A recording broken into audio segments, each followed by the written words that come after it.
The following video is for educational purposes. It's the first video in a series of videos I'm going to be putting out called The History That They Rather You Forget, in which I'm going to be displaying and talking about the horrors African Americans suffered early on in American history.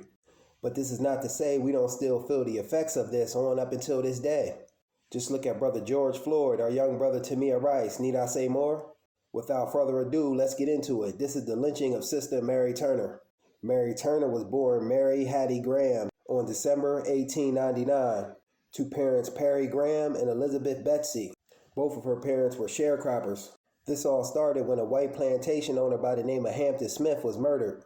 Hampton Smith was very abusive to his black workers, and this is very telling for this time. So much so that his reputation stopped him from being able to employ people. Very telling for this time period. So he was just an all-outright wicked devil. So how did he get workers? Through convict lease gangs. Convict lease gangs were another form of slavery, just under a different name. In the South, black folks were locked up for pretty much anything and everything, even lied on at times, and they were made to work on these convict lease gangs. And they were sentenced to long abnormal prison terms. And people paid and leased these convicts out for work. And the type of work they did was painstaking, backbreaking work. Pretty much the type of work no one else wanted to do. And they had no choice or no say-so in it. They couldn't refuse doing this type of work. But Hampton Smith was known for beating the hell out of his black workers, even in one case where one worker said he was too sick to work. Insane. So it's not surprising at all when someone killed Hampton Smith. At this particular time, nothing infuriated white people more than a black who stepped out of line and didn't quote-unquote know his place in society.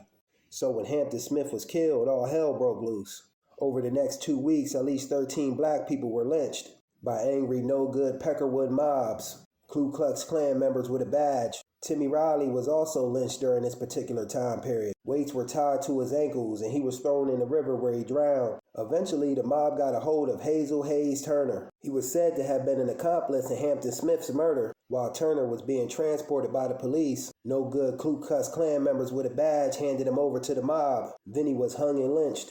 He was hung from a tree over the weekend and his body wasn't cut down until Monday. Insane. This was very upsetting to his 21-year-old wife, Mary Turner, who was 8 months pregnant at the time. Mary Turner was upset her husband was taken into police custody without evidence or a trial and then executed. Crazy. Sister Mary Turner spoke up, spoke out, and spoke truth to power, which white people hated at the time, black people speaking up for themselves. So the no-good mob took Sister Mary Turner, hung her upside down to a tree by her ankles, then doused her with gasoline and lit her on fire. While Mary Turner was burning alive, someone came with a hog knife and cut her stomach open and the baby fell out. Insane. The baby then hit the ground and someone came up and stomped the baby's head into the ground.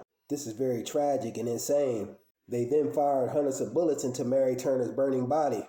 Mary Turner's murder was never solved. Of course it wasn't.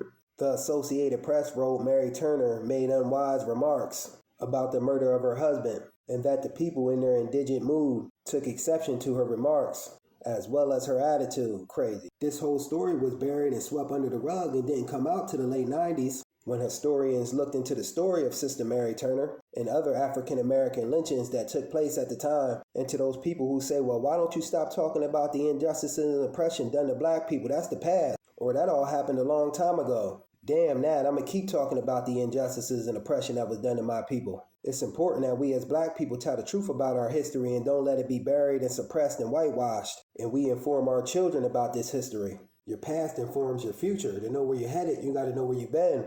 RIP to all the brothers and sisters that was lynched unjustly, the ones known and the ones unknown. Because you know we got some unknown that they'll never find out, that been too deeply buried. RIP to our brother Hazel Turner and our sister Mary Turner and their child who never got the chance to grow. Peace.